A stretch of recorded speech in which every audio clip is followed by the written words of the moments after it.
Okay, everyone, I thought I would share with you, some of you have asked me about this, how we transform a raw feed of a payment history into something that's more usable for us. So I thought I would walk you through the process. This is the form in which a raw payment history feed comes in. It's a little bit hard to sort through and figure out what you've got here. So the first thing, usually these all come as CSV files, as this one indeed does. So what I'm going to do firstly is save it as a Excel file.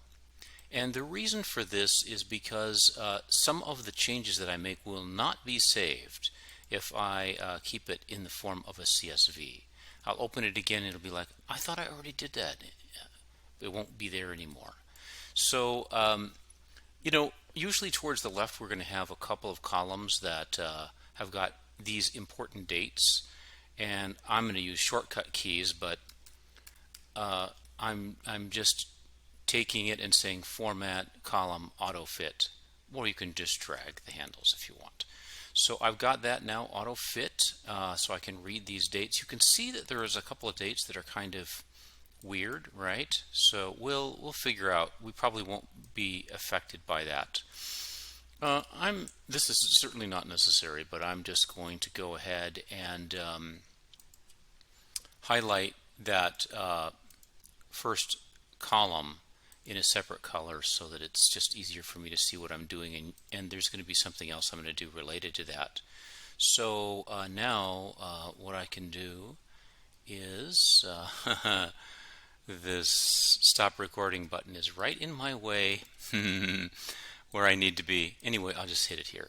Okay, so view, freeze panes, and I'll freeze it there. Okay, so now that is going to stay locked in. Now, the next thing that I'm going to do is I'm going to calculate the days. So I'm going to insert a column.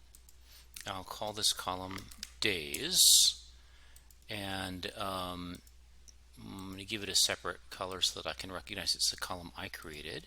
And days is going to be equal to the pay date minus the due date. And of course, because it sees that those are dates, it's going to come in, with kind of like a default. But I can change that default. So look at that. That's 56 days spread between the pay date and the due date. So now I'm going to drop to the bottom, and I'm going to paste it all the way down. Now you can see that I've got some error messages from these zeros, right? So anyway, don't worry about that. We'll come to that in a minute. Okay. The next thing I'm going to do, just because to make these easier to read, most all of these are easier to read in a standardized format where they've got 2 decimal points. So I just hit this little this comma thing. And the next thing I'm going to do is I'm going to create another new column, which I'm just going to label P&I. And this new column is going to be exactly equal to the principal plus the interest. And so there it is. And I'm going to paste that all the way up. And the value of that is that I can now filter on that. I don't have to worry about all this mumbo jumbo. But first, before I filter on all of that, let me, oh, you little rascal, this little recording button is really in my way, I can tell you. So anyway, let's just do this the hard way. So I'm going to sort by due date. And so now I've got it.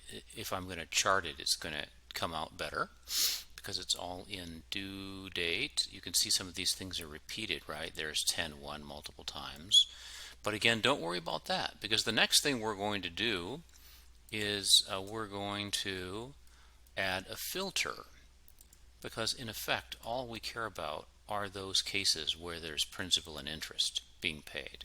Now this is very typical. Of course, we don't care about the zeros, but you can see these kind of miscellaneous things like the 20 cents and the 11.54. So I don't care about those usually either. That's some kind of random thing, has nothing to do. So other than that, everything else is 253.42. So those are the ones that I want to look at. And you can see that they've got taxes and insurance that are being escrowed and so forth in this file as well. And now we're talking. Now we've got something here. So we've filtered just for those cases where we've got a principal and interest payment.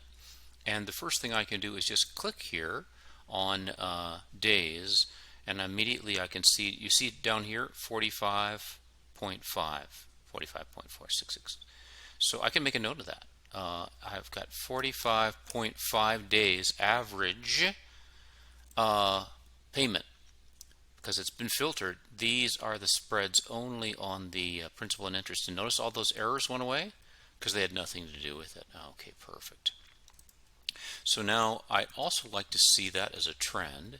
So I'm going to highlight all the way down on due date, and I'm going to highlight back up again on days, and I'm going to insert a chart, and here it is. Okay, I've got my days chart. I think I'd like to see that in a separate page, so I'll just create a separate tab called days and move it out of my way. Okay, what do we have here? So this is interesting, isn't it? So we're going to have to check this file because maybe there was some kind of a loan modification that occurred here. Something important probably happened here, something good. So we were at 60 days. We went way up to 100 days. We were up here, and all of a sudden, we went to early. We stayed early for only about 4 months, and we popped back up again to the 30-day mark, and then we popped up again. Now we're rocking around just below 60 days again. But do you see how graphing that is a lot more information for us than just simply seeing the average is whatever we said, 45.5 days. This is much more information. So there, now I understand kind of what the story is visually. The other thing I'm going to do is I'm going to take a look at the payment amount as a function of these same due dates. I think in this case I could just visually confirm that they're all, in fact I know, in this case I was able to filter and see that the only options were 253.42, so I don't need to do anything more than that. What I would do if I charted that is I'd be looking for any negative amounts, but I can see very well there's no negative amounts. It's clear. So there was no, in other words, there was no bounce checks. So basically that's it. I now have a lot more information than I had before, at least a lot more usable information about the average days and also what the history was like. So there. Hope you liked that, and I'll talk to you later. Bye for now.